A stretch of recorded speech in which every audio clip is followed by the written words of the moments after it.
What's up everyone, welcome back to the channel. My name is Pliyo and today I want to showcase my guide for Stilva Crash 2. I found really exciting this battle because we can bring the legacy OG Sephiroth. So I'm going to remove myself so that you can see my team. I'm bringing the very first weapon that we got in a banner, Edge Wings, 800% magical ice damage, the OG classic Edge Wings training garb. And then I'm bringing Protector Blade, although I'm going to try not to use it. This is just to add an extra bit more of magic attack. Something key that you need to bring is physical attack down. So find a way to do that. I'm bringing Vincent. And also magic defense. The grease is going to be important and enfeeble will help you. So enfeeble plus physical attack down is quite important. So that physical attack down goes to extra high. I'm then bringing Citric Wand for the extra ice damage and magic attack.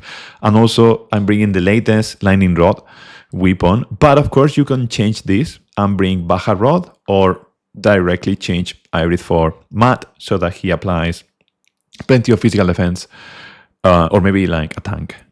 On my back row, I'm bringing some of the limited weapons. So I'm going to showcase them quickly, so that we get to the point where we have something like 19k magic attack. Of course, if you have more, even better.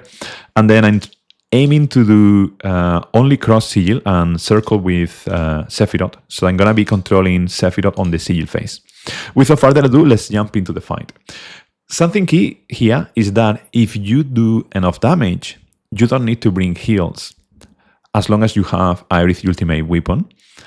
But of course, you can bring heal to make it even easier. At some point, the boss is going to apply bio, but you can totally ignore it.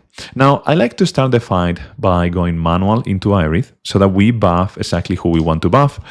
And I like to start applying enfeeble so that physical attack down actually works. So I'm going to make sure that Vincent is applying physical attack down, because that's the key thing that we need to survive this first wave. And I'm going to be swapping to Sephiroth just because I want to make sure that he doesn't get lost on his eagerness to use Protector Blade. So all of that is good. Now we are physical attack down high. We can go into defense. Pretty classic stuff. And then after this, we're going to pop Aerith ultimate weapon. Here we go. Pop it. Boom. And off we go. We can continue with what we were doing. With this, we should have enough HP to survive the following attacks. And the good thing now is that it's pretty much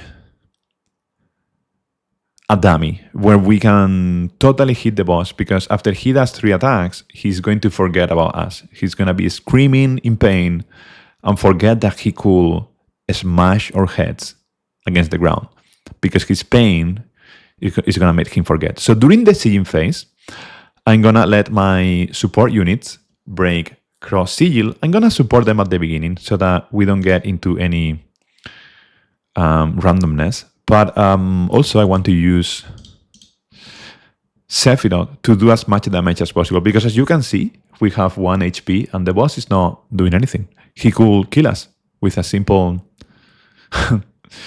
touch. But he's not doing that. He's in pain. He cannot think about anything else. Since we are here, if you like this type of thing, please consider throwing a like and subscribe to the channel. I always appreciate every one of you watching. I'm going to buff Sephiroth at this stage, now that we have 7 seals. Going to make sure that he's fully buffed and fully ready to do as much damage as possible. And to make it even easier, I'm going to break one of the circle seals, just so that we don't get into any weirdness where we will get, stressed out by losing the seal bar or something. We're going to pop summons. And then after that, we have space to do damage, and it's basically a DPS race. So by bringing Shiva, she really helps. And now we can do plenty of damage. Popping Vincent weapon helps a lot here as well. So there we go. And that's it. We can kill during the sigil phase with Sephiroth. So yeah, of course, if you have Tifa or Yuffie or Cloud, it's going to be even easier. So that's it. Crash completed. Thanks a lot for watching. That was 2 minutes 17 seconds. I know plenty of you are gonna be doing speed runs and maybe get it down to a minute. So yeah, pretty interesting stuff. I really like this one more than other Crash because I think we have plenty of teams to do it, and the title is Underground, so it's quite a nice one. There's it. Thank you for watching. Until the next time, cheerios. Bye bye.